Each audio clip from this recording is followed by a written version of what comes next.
I'm just trying to decide which question to ask. Well, I have two questions. One is, one time I had a puttering session with you about a client that I have, Hmm. um, who she, I think what you ended up telling me was, so it's Screen Time Lifeline. It's Christina Maleka with Screen Time Lifeline. So she helps people with screen addiction. Uh, And the thing that you said to me in that conversation, or one of the things you said to me was that, um, there's a chance that people aren't clear that they have a problem yet, much like the person who was talking about death preparation. sure. Um, and so then you were talking about the what's the problem premise Right. promise thing, Yeah. and you said that she was leading too much with the premise Mm. because she was like me, is also pretty anti-capitalist and talking about how corporations are the masterminds behind the fact that we're addicted to our screens. So I guess my question is, when when do you come in with the premise? Because it kind of sounds like for some people you're saying people already know they have a problem, so you can do those both at the same time. But if people aren't aware that it's an issue, you kind of have to wait to talk about the premise until later, or how does that work? Yeah, good. This is my sense of it, anyways, is that the premise doesn't mean anything to them until it's tied to a problem or until it's tied to a product. Like it's just abstract wisdom, you know. I remember hanging out with this Hawaiian kahuna, this fellow Hale Makua, Papa Makua, and he said, you know, the opposite of um, knowledge is not ignorance, it's theory. And point of view on its own is just theory. And people are so tired of bullshit theories. Nobody has time to just listen to our thoughts about the universe and the world. So, but people want to solve their problems. People want to build a good boat, you know. So they once we've nailed that, it doesn't take long. You know, if, for example, if the headline is "Are you addicted to your screen?" and somebody reads this as "Oh my God, I'm so addicted to the screen. That's so crazy."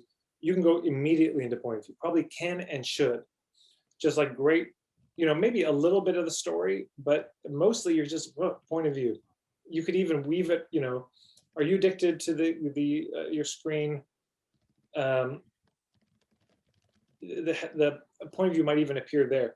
Sometimes also it's not just the symptom, but their level of awareness. So the example I shared earlier of, do you have these uh, chronic pains or in your body, mysterious symptoms, and you're beginning to suspect they're connected to emotional roots. So is that point of view or is that a symptom? Well, if they're aware of it and it's painful for them, it's the symptom. So if they are aware of screen addiction, I mean, on one level, that's a diagnostic term. But if they're aware of it, now it's a symptom. Um, so that's the very first thing. I mean, so the bullseye is we're trying to speak to people who are aware of the symptoms. That's number one. Now, then there are people that are kind of wondering out. They maybe don't even think of themselves as screen addicted. So then you have to reach them in other ways and help them see that they're addicted to the screen. Um, and so there's probably a lot of ways to do that. But it could be, you know, we're going to do, it's like a time management workshop, or it's a productivity management workshop. And in it, they do a survey in which they realize they're actually addicted. It's like, hey, did you know your iPhone actually tracks your screen time? In fact, everyone pull out your phone and take a look at it now. What hours does it say? Oh God, that can't be right. That's not true. Like, you know, so there are ways you could also getting on podcasts, for example. If you're on a popular podcast, somebody might listen to it just because they like the podcast and they get introduced to it through that. Another way is this idea of the industry presentation. So uh, there's a woman in Nova Scotia and she sold cloth diapers. And the challenge with selling cloth diapers is this: you can't really do a workshop on cloth diapers because, number one, people use them and they don't need to go to a workshop. They already get it. Number two, they think they're fucking disgusting and they're not going to go near them. Why would they go to a workshop about this? But I said, if you did a workshop on natural parenting, you'd get them. And you could even then partner with other people, get a lactation specialist, infant massage, how to detoxify your home, blah, blah, blah. You get all those people together, and cloth diapers are, snuck in, because you can be a hippie and be sneaky. It's okay. So you get it in the middle of the larger topic. So that might be something to be thinking about, in that case, where it's, what's the larger thing that screen addiction is a part of? What's the thing it's getting in the way of? That can't happen because of this, and then maybe it's a workshop on how do you get that thing to happen. It could be a workshop on fulfilling your life purpose. So there could be a lot of partnerships, and where it's like, look, one of the biggest things that's hurting people from actually achieving their life purpose is they're wasting 4 or 5 hours a day looking at a screen, just literally scrolling. It's become the new television, and this is on top of Netflix now. So this really gets in the way of life purpose, and suddenly you're like, oh wow. And if in the presentation, like, look, let's take an honest look at your screen time. Here's some questions, here's some things you can do to find that out. It can be helpful once you have a captive audience. Yeah. But the other thing is, it goes back to the thing I said at the very beginning of, there are these 2 different ways to find your clients. One is, where are the people who suffer from this issue? But if they don't know they suffer from the issue, it could be great. Just what kind of people do we want to attract in general? And you just go speak to those crowds. And in this case, I think you could safely assume there will be tons of screen addiction in the room. There was a guy, Peter Egoscue, he wrote a book called The Egoscue Method, a structural anatomist. And he would do these, I thought it was looking back, it's very clever.